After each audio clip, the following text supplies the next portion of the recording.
Boa noite, irmãos.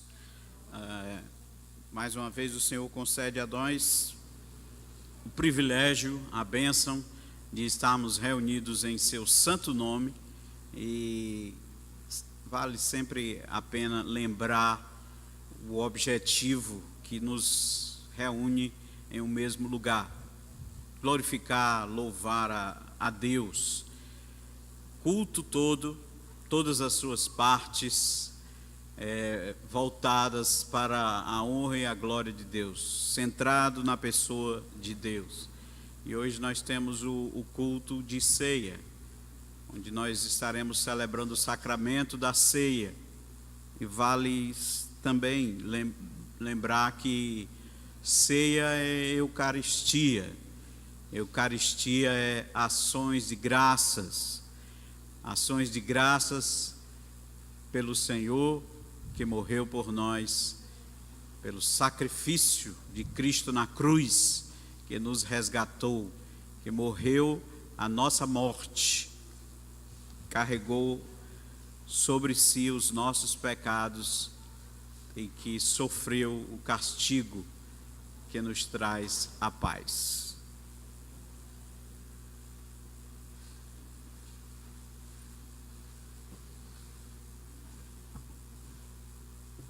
Grandioso Deus, eterno Pai, nós mais uma vez nos encontramos na Tua casa para te prestarmos culto, ó Deus. Nós pedimos nesse instante que Tu venha nos orientar, nos ajudar, Senhor, para que de fato estejamos aqui, ó Deus, com o único intuito de Te glorificarmos.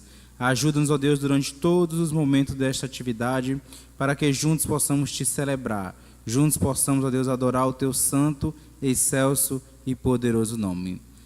É assim que nós choramos e te agradecemos em nome de Jesus. Amém. Vamos abrir nossas Bíblias no livro de Salmos, no Salmo de número 67. Salmo de número 67. E vamos todos ler em uma só voz. Salmo de número 67. Vamos ficar em pé para fazermos essa leitura?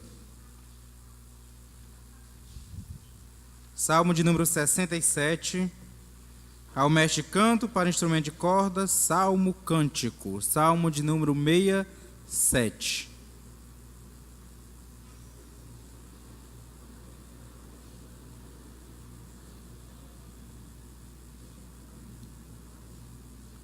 Leiamos todos. Seja Deus gracioso para conosco e nos abençoe, e faça resplandecer sobre nós o rosto, para que se conheça na terra o teu caminho e em todas as nações a tua salvação. Louvem-te os povos, ó Deus, louvem-te os povos todos. Alegrem-se e exultem as gentes, pois julgas os povos com equidade e guias na terra as nações. Louvem-te os povos, ó Deus, louvem-te os povos todos. A terra deu o seu fruto, e Deus, o nosso Deus, nos abençoa. Abençoe-nos, Deus, e todos os confins da terra o temerão. Amém.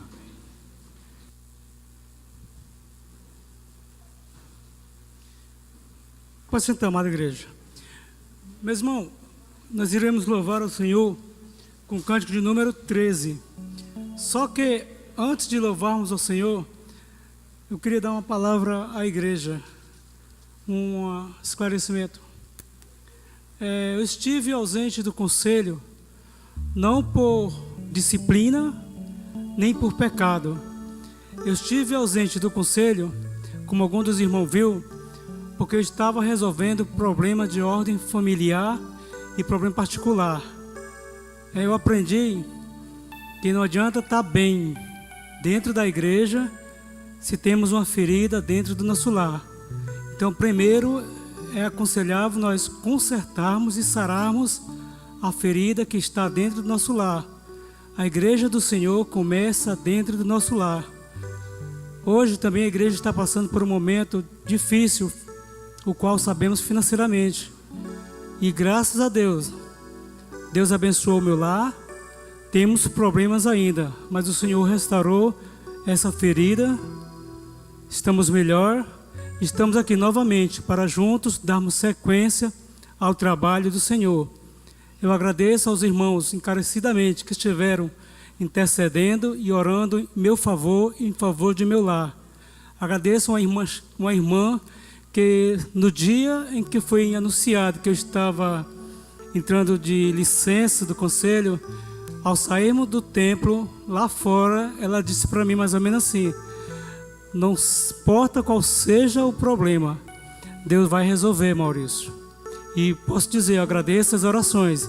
Em particular, eu agradeço a irmã, que não foi curiosa, mas intercedeu com a palavra amiga, em dizendo, Deus vai resolver. E Deus resolveu. Então, vamos louvar o Senhor com o canto de número 13, contemplação, para a honra e glória do Senhor.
Já havíamos dito, hoje o culto é um culto de ceia e a palavra de Deus diz que nós devemos, em preparação para a ceia, examinar a nós mesmos.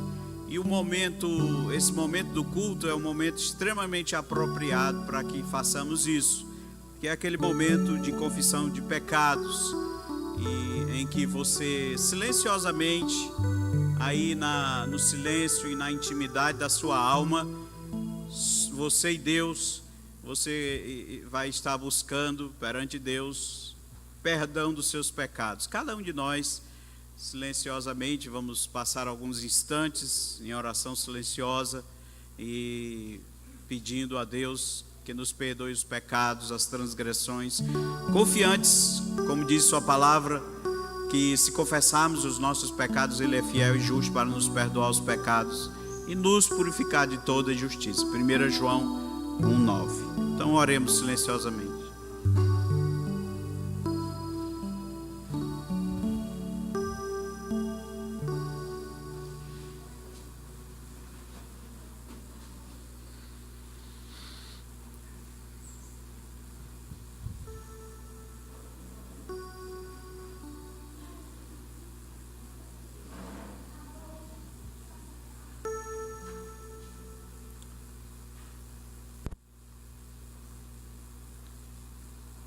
Querido Deus, amado Pai Celestial, nós queremos te agradecer, Senhor, por essa esperança maravilhosa que temos na Tua Palavra, de que quando pecarmos, nós temos um advogado junto a Ti, Senhor, que é o Senhor Jesus Cristo.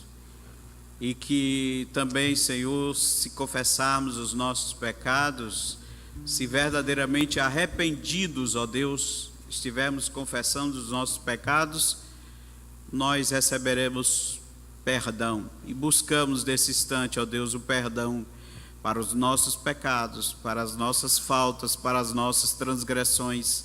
Temos quebrado a Tua lei, Senhor, temos desobedecido os Teus decretos e rogamos ao Senhor que nos perdoe, que restaure a nossa comunhão plena contigo, Senhor, e que nós possamos também ter renovado nos nossos corações a alegria da nossa salvação, Senhor. Pedimos tudo isso, Senhor, no nome e para a honra e glória e louvor do Senhor Jesus Cristo. Amém.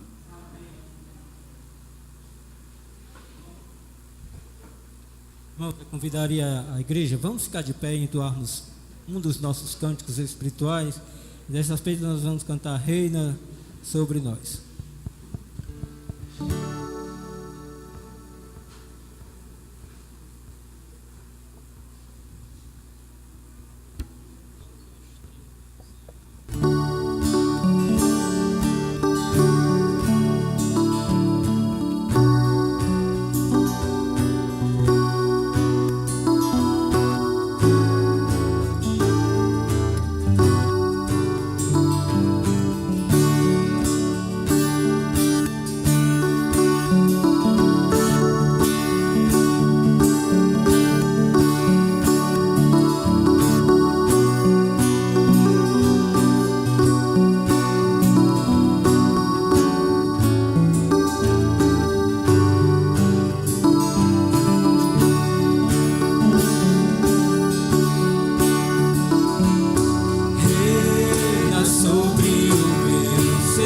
Reina sobre o meu viver e sobre o meu lar.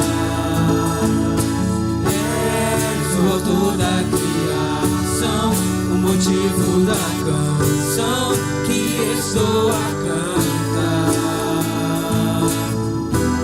Essa vida, essa glória, o Cordeiro de Deus faz. Pão vivo, sangue puro, a estrela da manhã.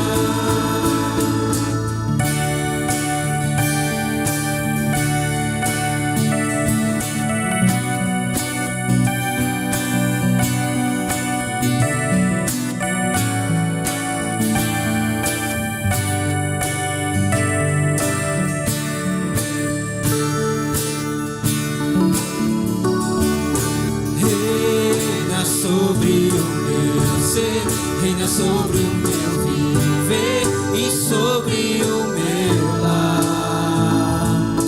És o autor da criação, o motivo da canção que estou a cantar. Essa vida, essa glória, o Cordeiro de Deus faz. O pão vivo, sangue puro, a estrela da manhã. És digno de glória e de louvor.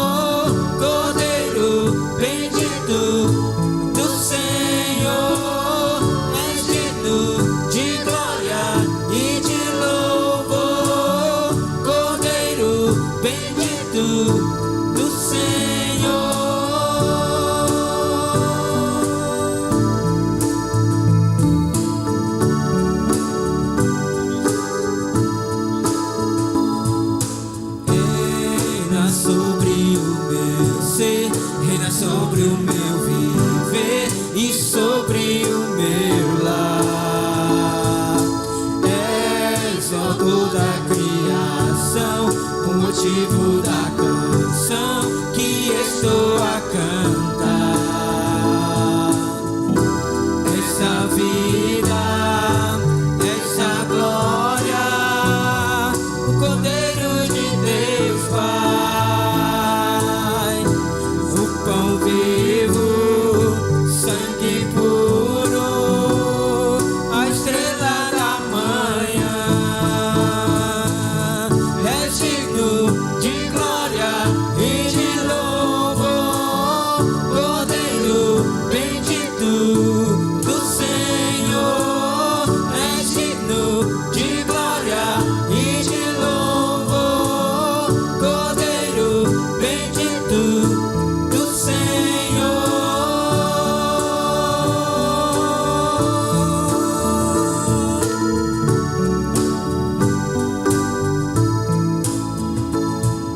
Reina, reina,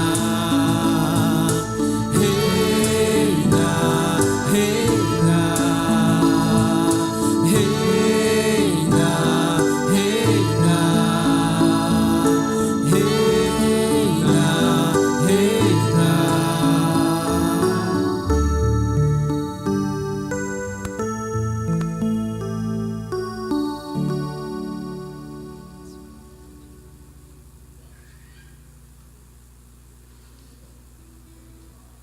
Podemos sentar? Vamos abrir a Bíblia e mesmo sentados, porém reverentes, vamos abrir a Bíblia para 1 Coríntios. Carta de Paulo aos Coríntios, a primeira carta de Paulo aos Coríntios. Vamos fazer uma leitura alternada a partir do versículo 18 até o 25. Onde aqui na Bíblia, 1 Coríntios capítulo 1, desculpe. 1 Coríntios capítulo 1. 1 Coríntios capítulo 1. A partir do versículo 18.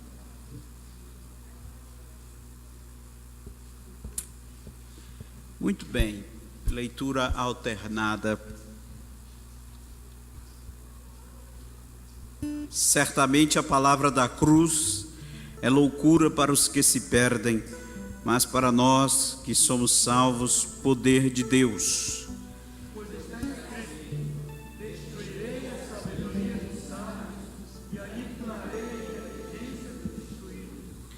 Onde está o sábio? Onde o escriba? Onde o inquiridor deste século, porventura não tornou Deus louca a sabedoria do mundo?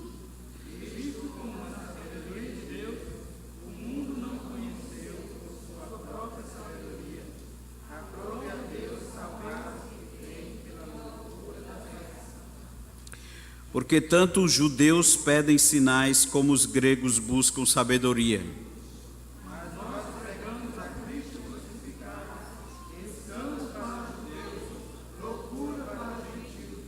Mas para os que foram chamados, tanto judeus como gregos, pregamos a Cristo, poder de Deus, sabedoria de Deus.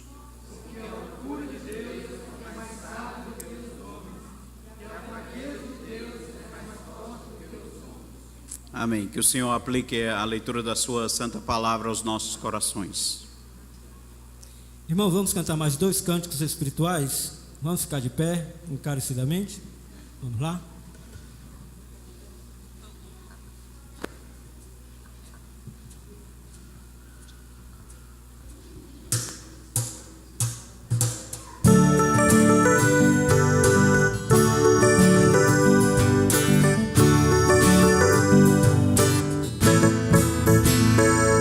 Nada se compara à glória do Senhor, que criou o céu, a terra e o mar, que criou o universo, estabeleceu o mundo, sobre tudo que criou, maravilhoso, fez a mim e fez você.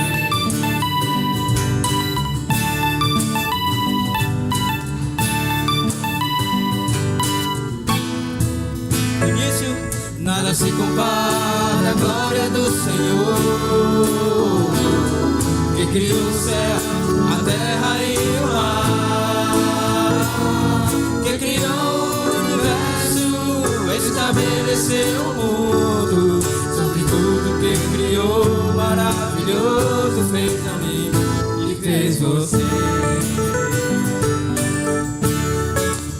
Senhor, Senhor, tu me sondas, tu me conheces, sabes o meu caminhar. Dos meus pensamentos esquadrinhas meu querer, de ti nada posso esconder.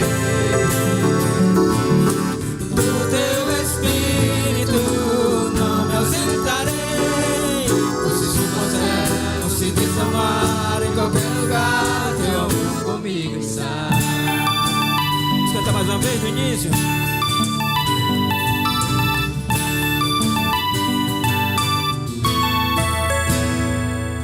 Nada se compara à glória do Senhor, que criou o céu, a terra e o mar, que criou o universo, estabeleceu o mundo, sobre tudo que criou, maravilhoso fez a mim e fez você. Senhor, tu me sondas, Senhor, tu me sondas, tu me conheces, sabes do meu caminhar. Nos meus pensamentos esquadrinhas meu querer, de ti nada posso esconder. Do teu Espírito não me ausentarei, pois se subo ao céu, se desce ao mar, em qualquer lugar, teu amor comigo está. Senhor, tu me sondas, Senhor, tu me sondas, tu me conheces, sabes do meu caminhar. Nos meus pensamentos esquadrinhas meu querer, de ti nada posso esconder. Do teu Espírito não me ausentarei, pois se subo ao céu, se desço ao mar, em qualquer lugar, teu amor comigo está.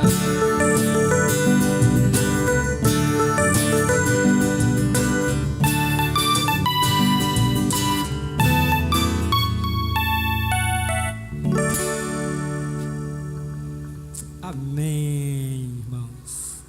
Vamos cantar mais um para a gente terminar essa parte de cânticos. E agora a gente vai cantar Sou Grato por Tudo. E se você sentir a vontade de bater palmas, cantar com júbilo, cumprimente o seu irmão também que está do lado, na graça e na paz do Senhor Jesus. Fique à vontade enquanto a gente canta esse cântico de gratidão ao Senhor.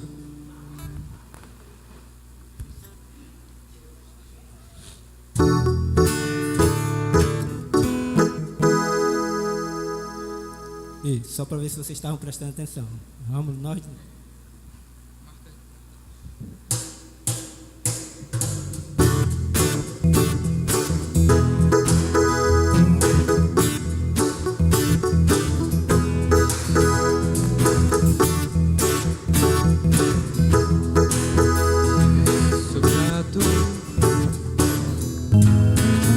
Sou grato por tudo que tenho,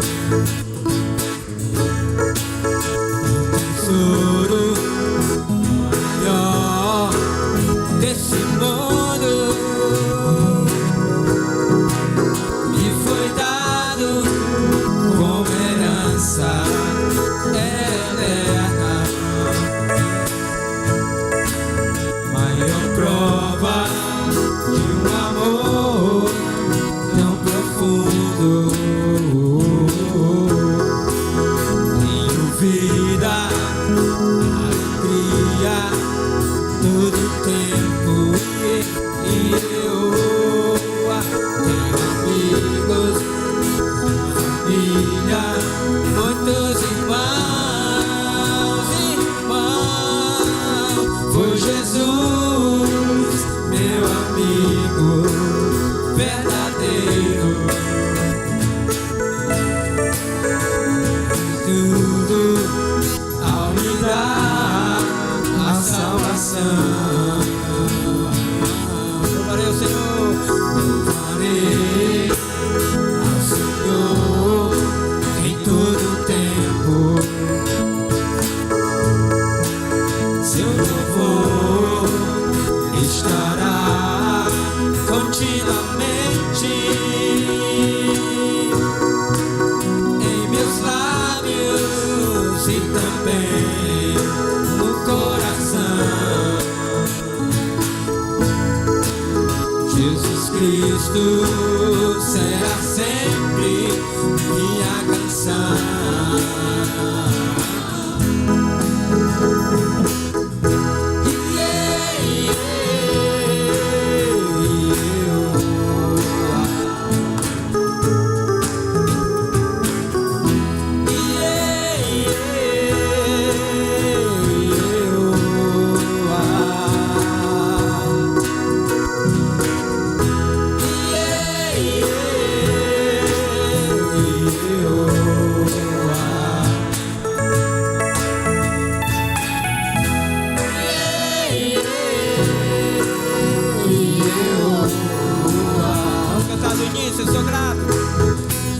Grato por tudo o que tenho,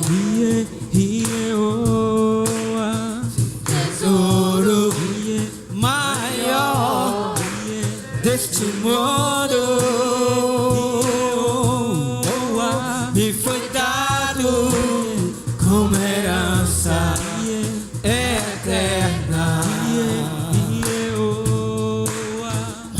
Prova de um amor tão profundo. Tenho vida, alegria, todo tempo. E eu tenho amigos, família, muitos irmãos. Sou Jesus, meu amigo verdadeiro, que fez tudo ao me dar a salvação. Farei ao Senhor todo o tempo.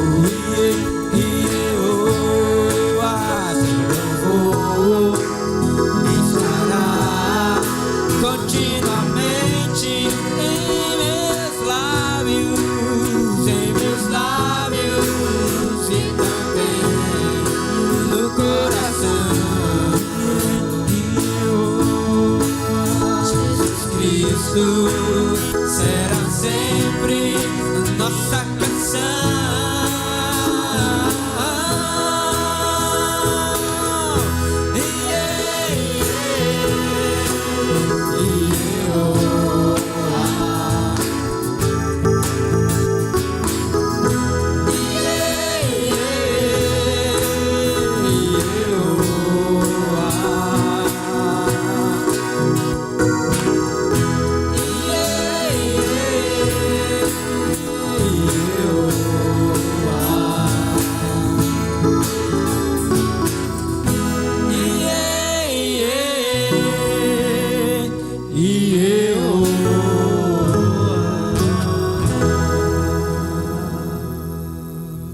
Amém. Podem sentar, irmãos.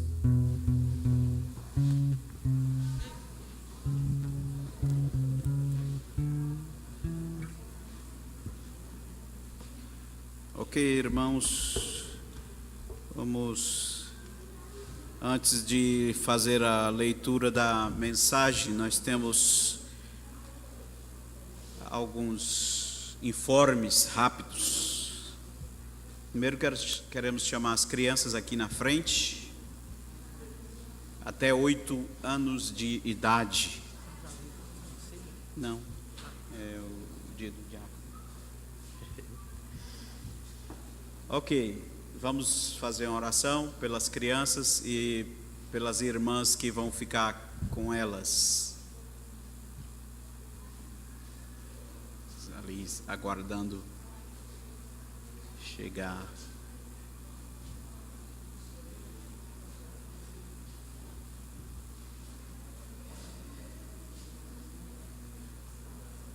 Oremos. Querido Deus, nós queremos entregar em tuas benditas mãos e aos teus cuidados esses pequeninos. Queremos pedir que o Senhor trabalhe nos seus corações para que eles venham a crer na mensagem do Evangelho, Senhor. E queremos pedir também, Senhor, pelas irmãs que vão ficar com eles, que o Senhor possa dar no abrir da sua boca uma palavra bíblica, uma palavra clara, direta, objetiva e que venha a tocar os corações desses pequeninos. Protege-os ali, Senhor, em nome de Cristo. Amém. Pode ir. Muito bem, hoje na Igreja Presbiteriana do Brasil é comemorado o Dia do Diácono, né? E essa figura tão importante que às vezes fica ali pelos cantos, né? Fica ali, às vezes até invisível, né? Mas que é tão fundamental à igreja, tão importante, tanto é que as especificações para o diácono são bem sérias e bem pesadas, como você pode ver lá em Atos, no capítulo 7. E nós gostaríamos de fazer uma breve oração pelos diáconos e gostaríamos de chamar aqui à frente tanto o diácono de Assis, quanto o diácono Flávio e o diácono Antônio Carlos também. Né? Aqui à frente, rapidinho, não vai doer, vai ser... Não sei se tem mais algum diácono escondido por aí, camuflado, né? Temos ainda o diácono Reginaldo, né? Mas que está fazendo aquele encontro de casais com Cristo, né? Então, por isso não está conosco hoje. Então, vamos orar por esses queridos e amados irmãos. Senhor nosso Deus, nós queremos te agradecer, Senhor, pela vida desses queridos irmãos, ó Pai, que tanto contribuem para o bom andamento da tua igreja, Senhor, para a ordem e para a decência do culto, Senhor, que tanto contribui também para a assistência das mesas, dos necessitados, das viúvas, dos órfãos, ó Deus, que são pessoas encarregadas da parte material, mas que não devem negligenciar a parte espiritual. Muito obrigado, Senhor, por de Assis, pelo Antônio Carlos e pelo Flávio também, Senhor, e também pelo Reginaldo, que tem, Senhor, sido bênção nessa igreja. Continua abençoando a vida deles, protegendo, guardando e renovando o ânimo deles. Em nome de Cristo. Amém. Pronto, muito obrigado. Ok, vamos abrir a Bíblia para o livro de Isaías, na verdade, é com a I, Isaías, capítulo de número 53. Isaías 53. Eu não sei se eu vou ser capaz de concluir a mensagem hoje. Talvez nós vamos precisar fazê-la em duas partes. Mas vamos fazer o possível, não se desespere. Ninguém vai esticar além do tempo regulamentar. Muito bem. Isaías 53. Eu vou ler e os queridos irmãos vão acompanhar silenciosamente. Diz assim: quem creu em nossa pregação e a quem foi revelado o braço do Senhor, porque foi subindo como renovo perante ele, e como raiz de uma terra seca, não tinha aparência nem formosura. Olhámo-lo, mas nenhuma beleza havia que nos agradasse. Era desprezado e o mais rejeitado entre os homens, homem de dores e que sabe o que é padecer. e como um de quem os homens escondem o rosto, era desprezado, e dele não fizemos caso. Certamente ele tomou sobre si as nossas enfermidades e as nossas dores levou sobre si, e nós o reputávamos por aflito, ferido de Deus e oprimido. Mas ele foi traspassado pelas nossas transgressões e moído pelas nossas iniquidades. O castigo que nos traz a paz estava sobre ele, e pelas suas pisaduras fomos sarados. Todos nós andávamos desgarrados como ovelha, cada um se desviava pelo caminho, mas o Senhor fez cair sobre ele a iniquidade de nós todos. Ele foi oprimido e humilhado, mas não abriu a boca. Como cordeiro foi levado ao matadouro, e como ovelha muda perante os seus tosqueadores, ele não abriu a boca. Por juízo o opressor foi arrebatado de sua linhagem. Quem dela cogitou? Porquanto foi cortado da terra dos viventes, por causa da transgressão do meu povo, pois foi ele ferido. Designaram-lhe a sepultura com os perversos, mas com o rico esteve na sua morte, posto que nunca fez injustiça, nem dolo algum se achou em sua boca. Todavia ao Senhor agradou moê-lo, fazendo enfermar.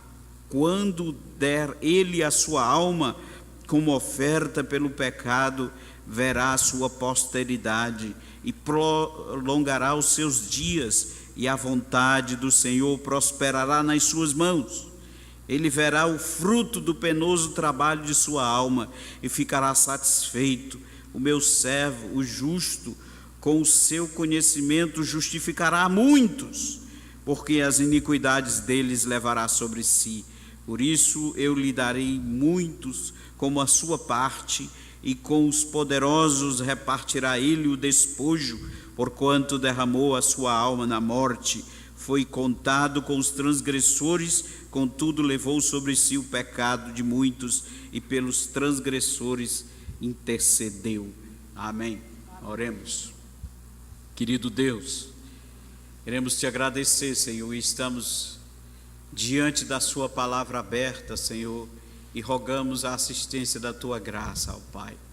Pedimos que o Senhor esteja nos dando sabedoria, nos dando capacidade, nos capacitando, ó Deus, a expor a tua palavra com clareza, com objetividade, com pureza, com autoridade, e que essa tua palavra fale ao coração mais endurecido, que essa tua palavra possa falar a todos os corações que aqui estão.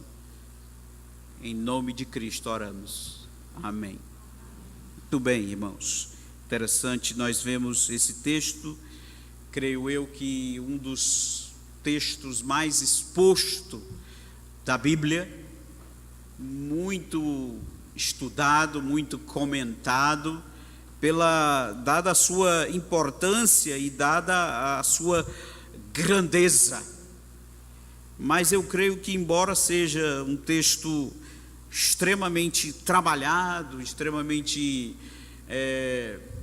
comentado, ainda poucos podem atingir a sua grandeza, a grandeza e a profundidade desse texto que nós temos diante de nós.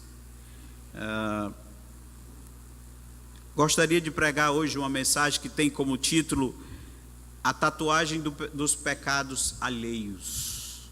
A tatuagem dos pecados alheios. Creio que a maioria de nós, se não todos, fomos testemunha daquele caso que aconteceu e que tornou-se uma comoção em todo o Brasil, do caso do rapaz. Eu não vou entrar aqui no mérito da questão, se o rapaz era ladrão ou se não era, enfim. só uma coisa: um erro não justifica o outro.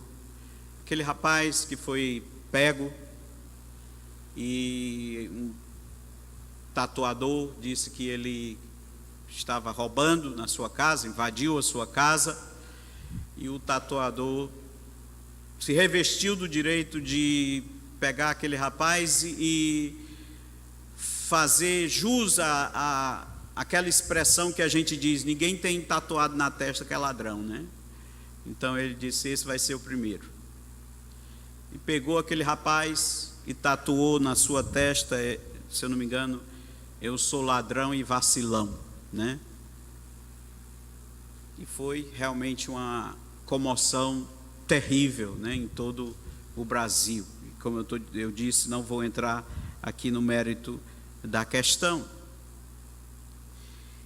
Mas houve alguém que também recebeu tatuagens, não só na testa.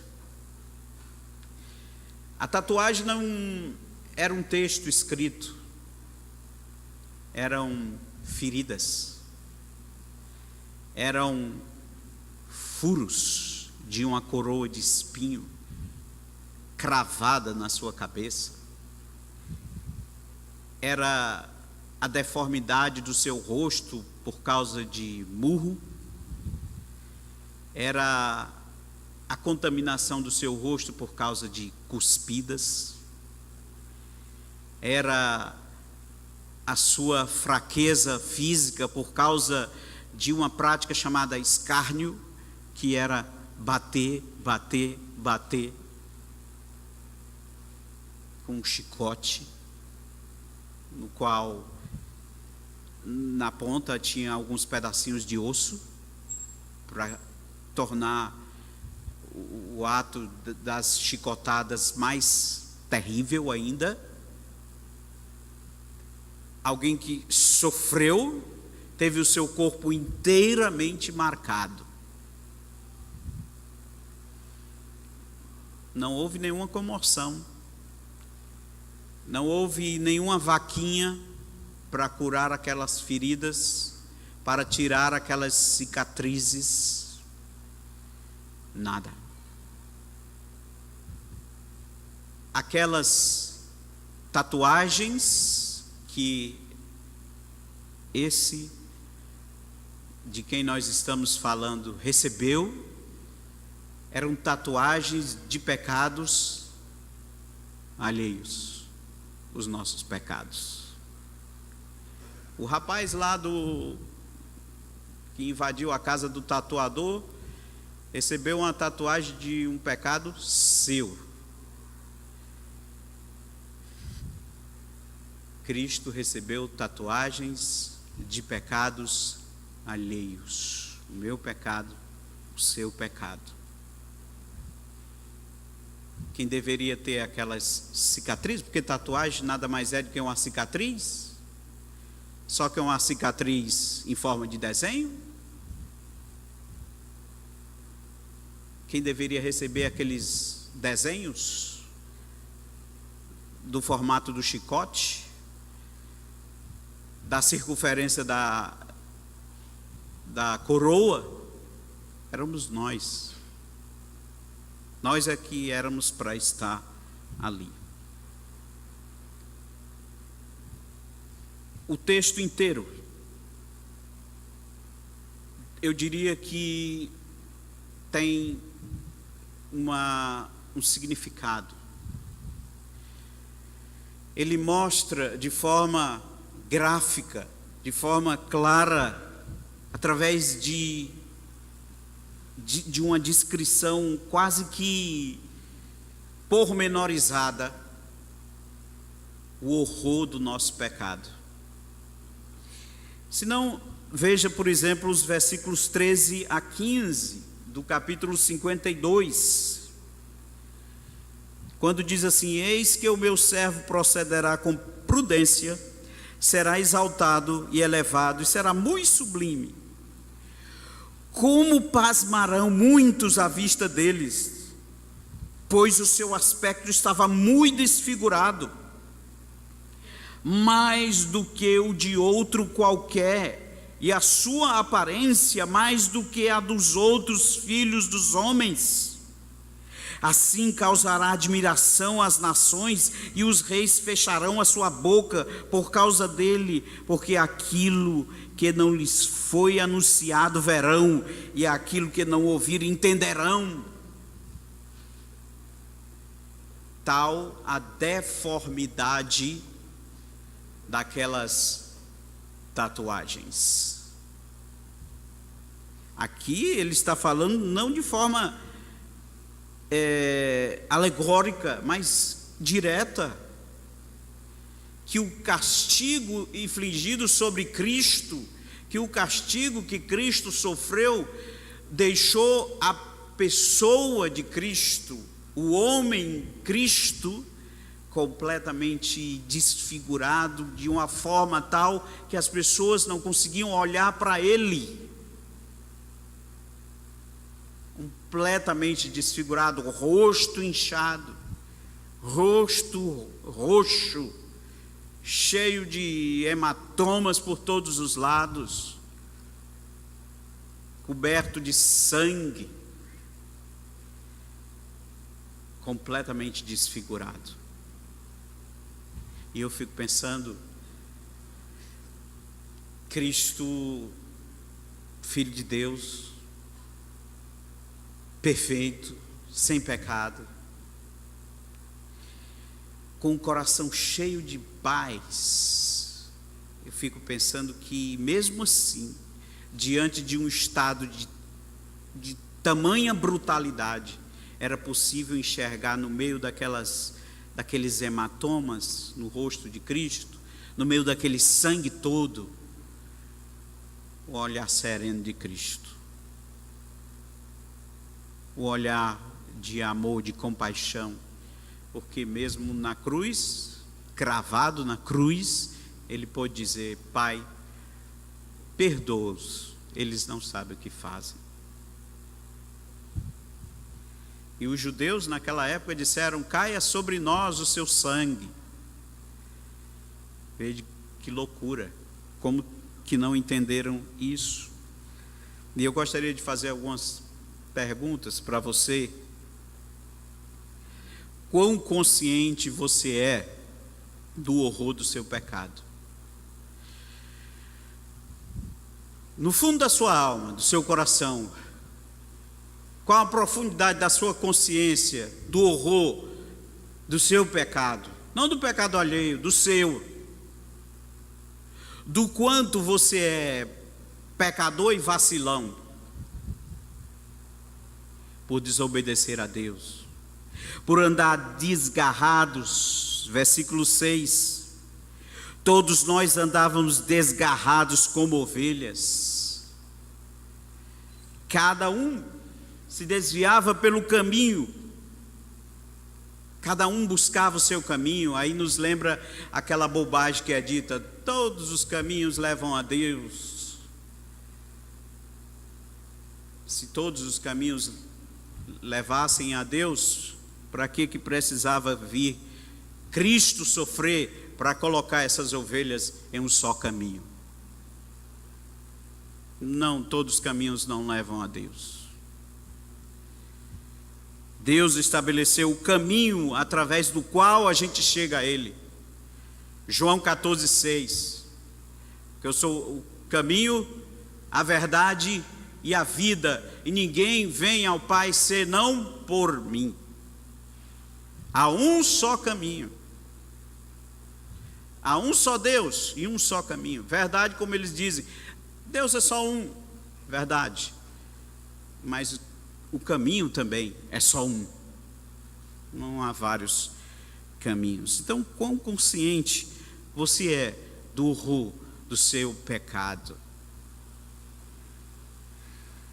Quão consciente você é do fato de que não pode se distanciar do horror da cruz, de olhar para a cruz e dizer: é o sofrimento dele. Ele estava sofrendo pelos seus pecados? Não. É loucura quem diz isso.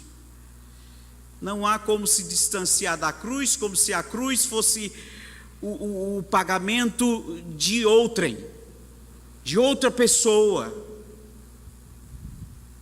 A cruz, quem tornou a cruz necessária, fomos nós, com o nosso pecado, com a nossa desobediência, com a nossa rebeldia, com a nossa indiferença para com Deus, em se desgarrando de Deus, se distanciando de Deus.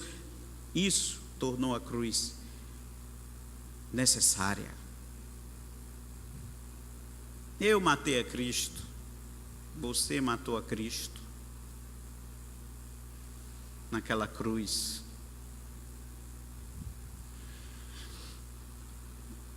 Quanto você percebe dos efeitos da redenção da cruz em você? Se você se diz um beneficiado da cruz, do sacrifício da cruz de Cristo, do Evangelho, o quanto da transformação daquela cruz você vê em você?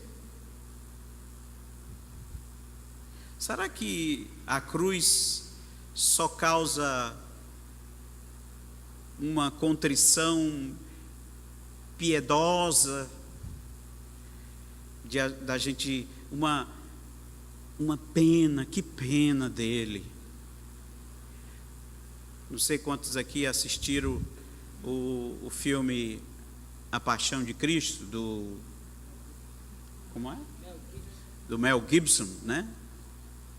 Eu creio que é um dos filmes que mais se aproxima em termos de maquiagem acerca do desfiguramento, do nível de desfiguramento de Cristo.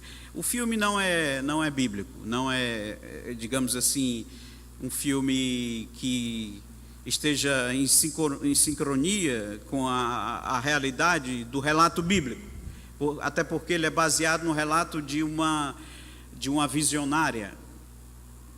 Mas em termos de desfiguração da pessoa de Cristo, é um dos que mais se aproxima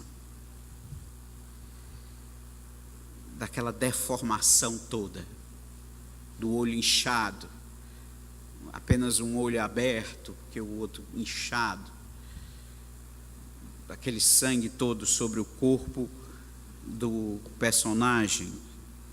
Então ele se aproxima. Um certo estudioso da Bíblia chamado Dr. Kyle Yates disse o seguinte sobre esse texto, abre aspas: essa passagem está no coração dos capítulos 47 a 57 de Isaías.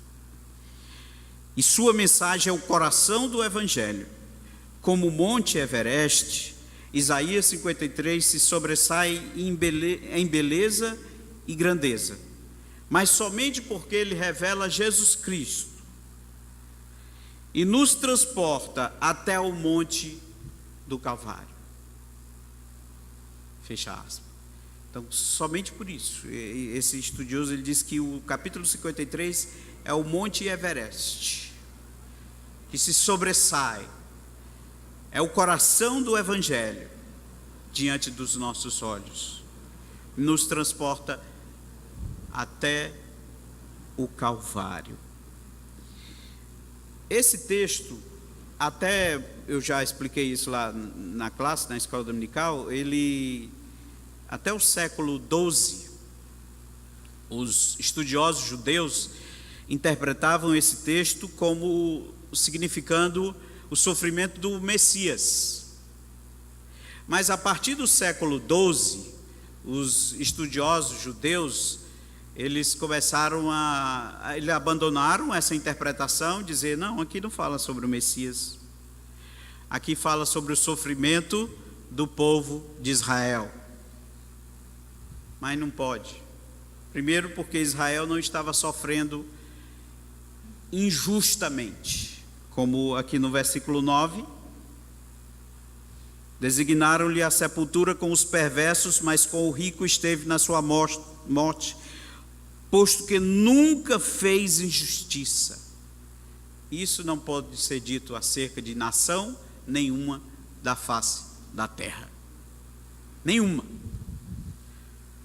porque as nações são compostas de seres humanos.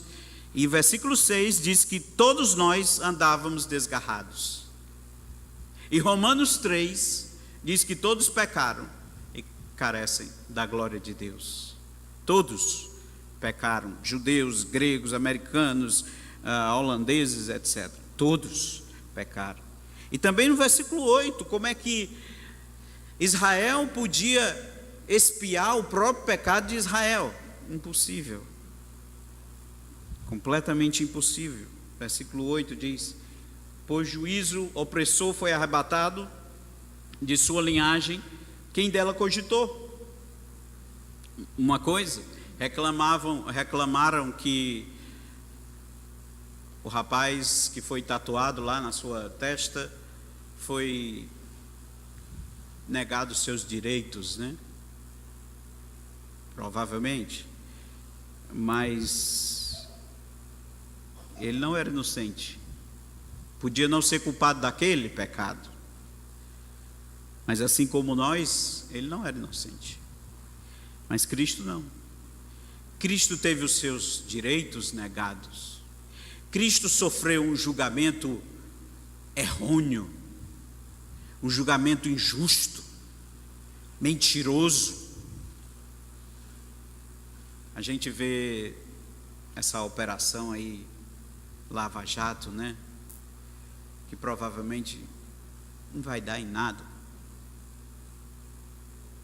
E esses criminosos saindo impunes, numa boa, tudo tranquilo, ficam presos como se estivessem num hotel. Eu acho que um cidadão de bem, um cidadão de caráter, encara uma prisão como um terror. Acho que qualquer um de nós aqui que estamos aqui, que somos cidadãos e cidadãs de bem, se Deus nos livre, fôssemos presos,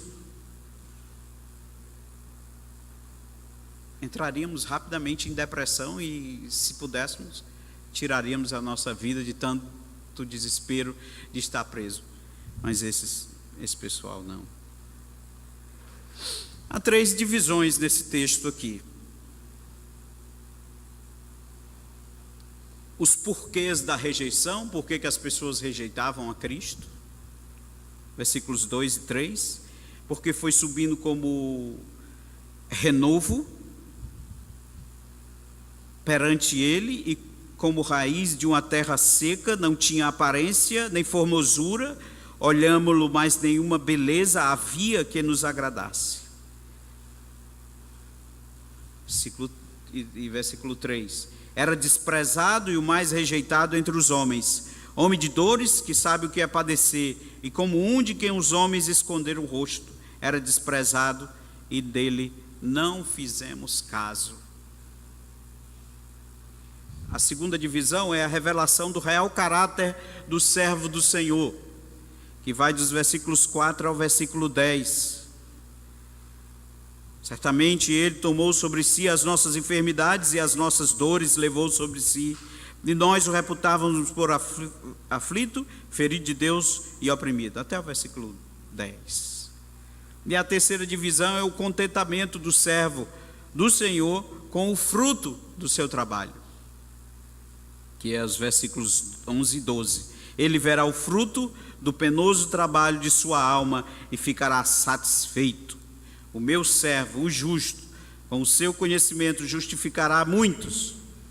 Aqui também, nessa expressão, cai por terra aqueles que pregam um evangelho universalista, que diz assim, que no fim das contas, Deus vai dizer: entra todo mundo, estava só brincando. Não, nem todos vão ser salvos. Nem todos vão ser salvos. Muitos, infelizmente, dos que estão dentro das igrejas, não vão ser salvos. Aqui mesmo, entre nós. não vão ser salvos, porque enganam a si mesmo. Então ele vai justificar muitos, não vai justificar a todos, né? Um dos pontos do calvinismo que foi pregado ontem, a salvação limitada, expiação limitada. Cristo morreu apenas pelo quê? Pelos eleitos. Pelos eleitos. Nenhuma gota de sangue de Cristo foi desperdiçada. Nenhuma. Nenhuma das pessoas pelas quais Cristo morreu vai se perder. Todos os que são dele, o Pai vai colocar, vai entregar a ele. Observações sobre esse texto? Temos aqui algumas. O texto começa com uma pergunta: quem creu em nossa pregação? E a quem foi revelado o braço do Senhor? O texto começa com essa pergunta, sobre quem foi que acreditou nisso aqui. E a quem foi revelado o braço do Senhor? A salvação do resgate do Senhor. Nós vamos parar por aqui.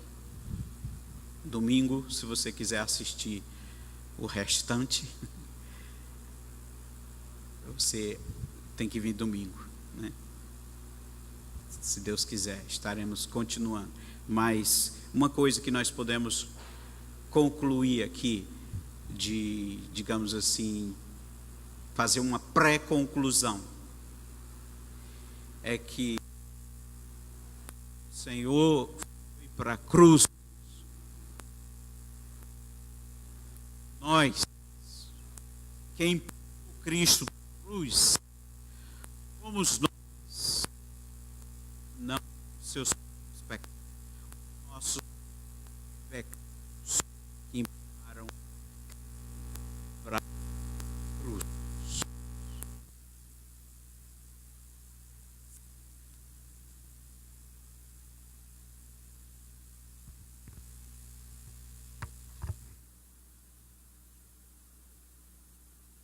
Versículo de número 5. Mas ele foi traspassado pelas nossas transgressões e moído pelas nossas iniquidades. O castigo que nos traz a paz estava sobre quem? Sobre ele. E pelas suas pisaduras fomos sarados. Pelas suas pisaduras fomos sarados. Então, irmãos, qual deve ser a nossa resposta a tudo isso? Muito simples. Qualquer resposta que esteja abaixo de uma obediência total de tudo que somos e de tudo que temos é uma ofensa a tão grande ato de entrega. Você não vai ver na história humana um ato de entrega maior do que esse. Não vai ver. De jeito nenhum. Se você viver 1000 anos, você não vai ver esse ato de entrega. Vamos orar. Querido Deus, nós queremos te agradecer, Senhor, pela sua palavra que é viva e eficaz. Queremos te agradecer, ó Deus, pelo Senhor Jesus Cristo, que não julgou como usurpação ser igual a Deus, mas foi visto em figura humana, Senhor, se apiedou de nós, foi enviado por ti, para que todo aquele que nele crê não pereça, mas tenha a vida eterna. E nós pedimos, ó Deus, que o Senhor promova no nosso coração um sentimento de arrependimento, de tristeza, de contrição por esse pecado que temos cometido, ó Deus, por sermos pecadores. Que somos pecadores não é porque pecamos porque somos pecadores. E nós pedimos a Ti que o Senhor tenha piedade de nós, tenha misericórdia de nós. Em nome de Cristo, oramos e agradecemos. Amém.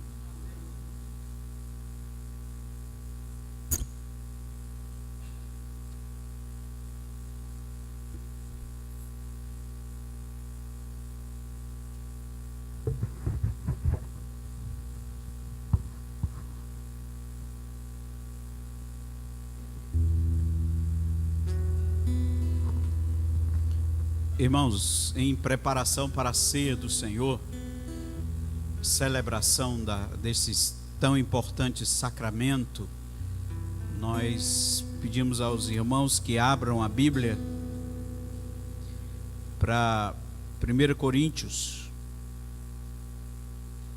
primeira carta de Paulo aos Coríntios, no capítulo 11.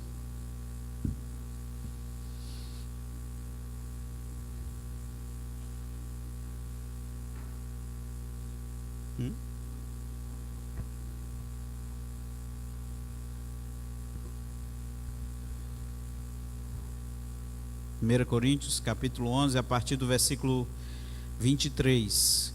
E ouçamos a instrução da palavra do Senhor acerca da celebração da ceia, da Santa Ceia, da ceia do Senhor.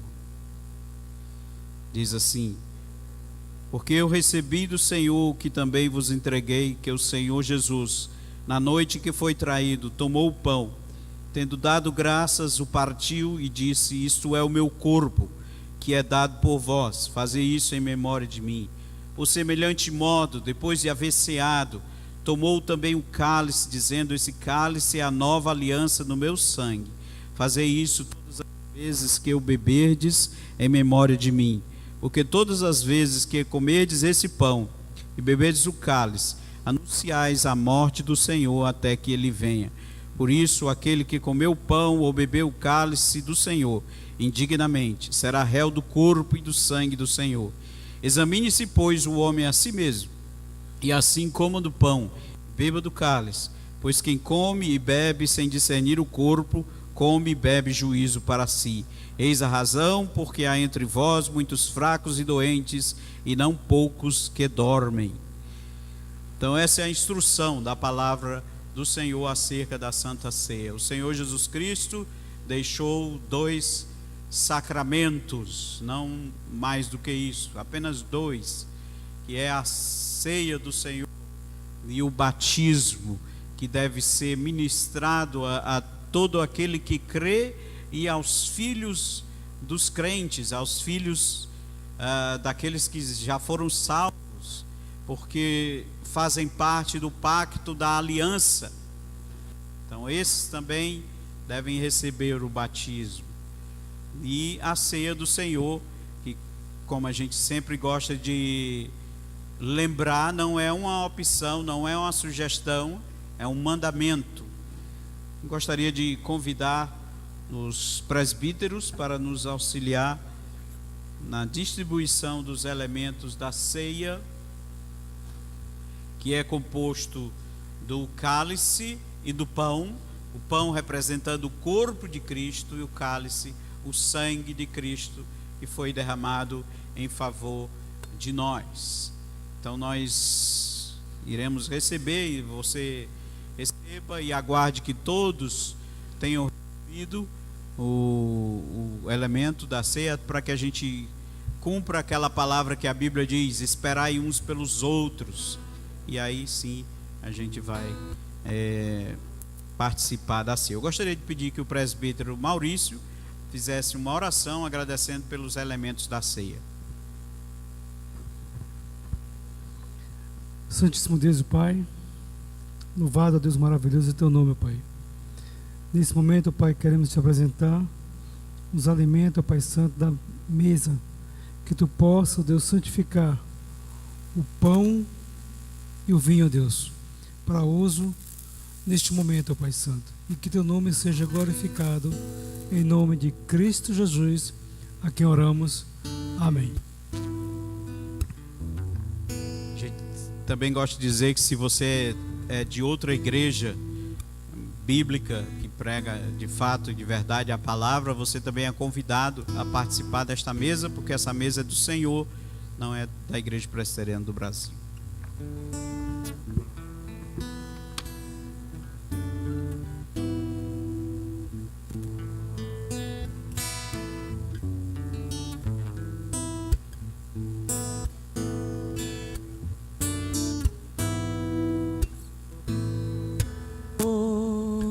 Quanto amor Ele tem por mim,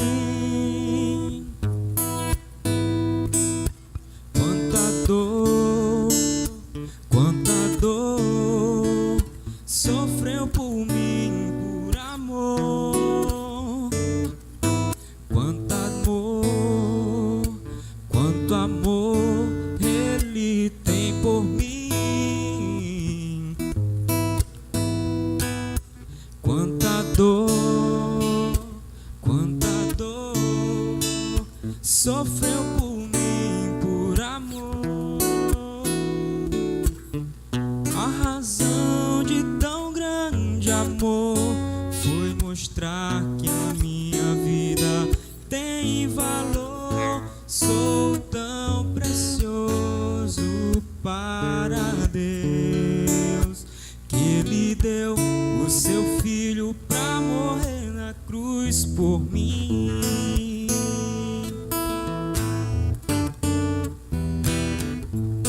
Te louvo pelo teu amor,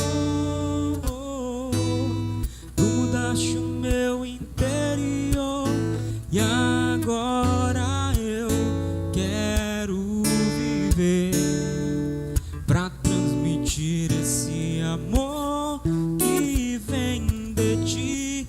Ó Deus, te louvo pelo teu amor,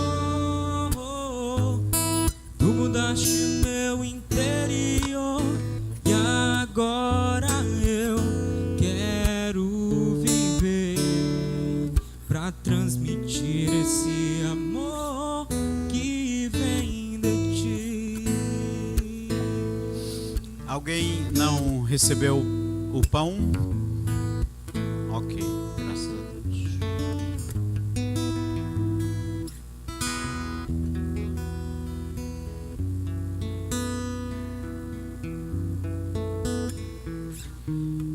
Mateus 26 diz assim: enquanto comiam, tomou Jesus um pão e, abençoando, partiu e deu aos discípulos, dizendo: tomai, comei, isso é o meu corpo. Então juntos comamos o pão.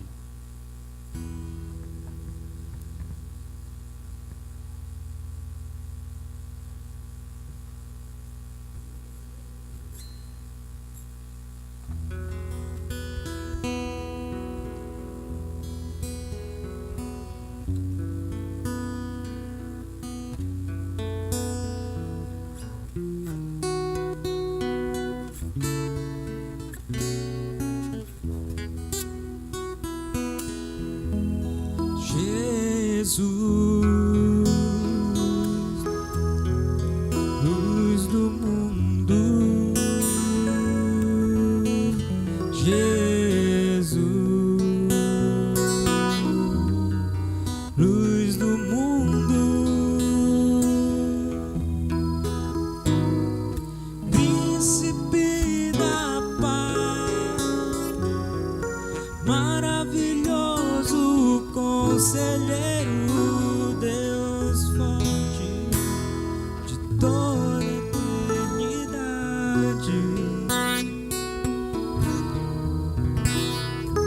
Cristo levou sobre si as nossas dores. Ele levou sobre si as nossas transgressões. Castigo que nos traz a paz estava sobre ele, e por sua chaga fomos sarados. Jesus, pão da vida. Jesus, luz do mundo. Alguém não recebeu o cálice?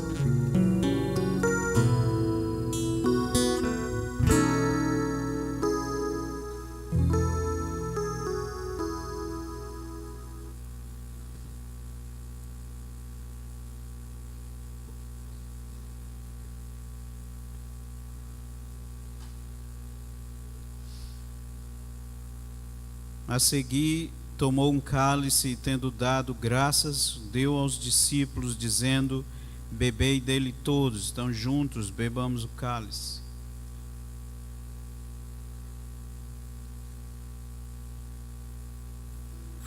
Gostaria de pedir ao presbítero Daniel que fizesse uma oração, agradecendo a Deus pela ceia.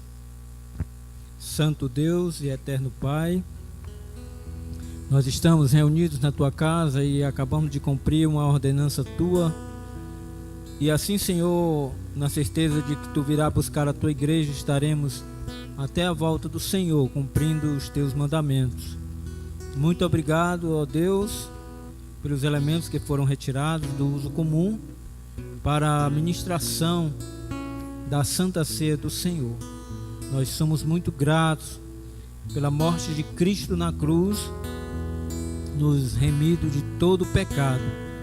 Assim, Senhor, tu serás louvado de eternidade a eternidade. E assim aguardamos a volta do Senhor, o Senhor da igreja. E no teu nome nós oramos. Amém.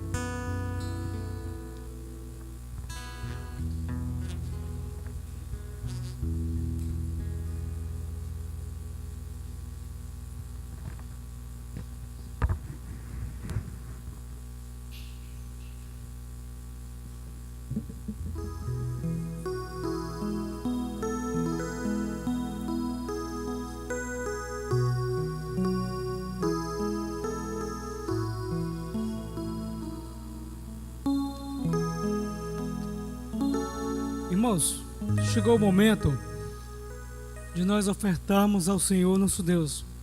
Vamos ficar em pé e juntos louvarmos com o cântico 269.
Santíssimo Deus amado, querido e bondoso Pai, nós queremos, Senhor, te agradecer, ó Pai, porque também o Senhor nos concede, ó Pai, o privilégio de te adorar, Senhor, de te louvar também através do dízimo e da oferta, Senhor. E obrigado, Senhor, por cada uma das ofertas que foram trazidas aqui diante de Ti, Senhor. Que o Senhor abençoe a vida dos Teus servos, ó Pai, suprindo as suas necessidades, ó Pai, que nada venha a faltar, Senhor. Abençoa também, ó Pai, aqueles que ainda não podem fazer parte desse momento, Senhor. Que o Senhor seja também abrindo portas de emprego, dando condições aos Teus servos para também, Senhor, participar desse momento ao qual nós te adoramos através do dízimo e da oferta, Senhor. E também te peço, Senhor, que o Senhor abençoe os tesoureiros da Tua casa, dando a cada um deles o entendimento, Senhor, e a sabedoria para estarem utilizando, Senhor, cada centavo retirado do meio do Teu povo para a manutenção, Senhor, da Tua casa e para o engrandecimento, ó Pai, do Teu reino, Senhor. Em nome de Jesus Cristo, ó Pai, é que eu te oro e desde já te agradeço. Amém. Amém. Recebamos a bênção do Senhor. A graça do nosso Senhor e Salvador Jesus Cristo, o amor de Deus, nosso eterno Pai, comunhão e consolação do Santo Espírito de Deus, seja conosco e com todo o povo de Deus, agora e para todos sempre.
Meus irmãos, na semana que se inicia hoje, nós teremos a nossa reunião de oração na próxima terça-feira, a partir das 19h30, nossa reunião de oração. O conselheiro da SAF pede para que as sócias permaneçam por cerca de 5 minutos aqui no templo para terem uma breve conversa, ok? Conselheiro da SAF, presbítero Daniel. Na quinta-feira, nosso estudo bíblico doutrinário, onde estamos estudando sobre depressão, né? Uma das doenças do século que muito tem afligido, inclusive cristãos. Então não faltem, estejamos todos juntos para que possamos estudar um pouco mais sobre este tema. E no domingo, nossa escola bíblica, a partir das 17 horas, com o culto dominical às 18h30. Algumas resoluções que o Conselho tomou na quinta-feira passada, quando esteve reunido, são elas: nós retornaremos o culto com o tema da família para todos os último domingo de cada mês, ok? O último domingo de cada mês teremos o culto da família com essa temática aqui na igreja. A semana de oração agora, meus irmãos, passará a ser nas residências dos membros, ok? No próximo mês de agosto, na primeira semana cheia, de segunda a sexta, nós estaremos reunidos na casa dos membros da igreja ou de outras pessoas que queiram estar conosco. É um momento ímpar, onde nós podemos também termos um aprendizado maior sobre comunhão e sobre comprometimento entre nós. E haverá a partir de agosto um treinamento para diáconos e candidatos ao diaconato. Essas reuniões acontecerão aos domingos durante a escola bíblica dominical. No dia 5 de agosto, a igreja estará lá em Canavieira dos Pinheiros inaugurando o templo provisório para local de cultos. Então, aqueles irmãos que desejarem ir, será um momento muito festivo, onde nós inauguraremos o templo provisório.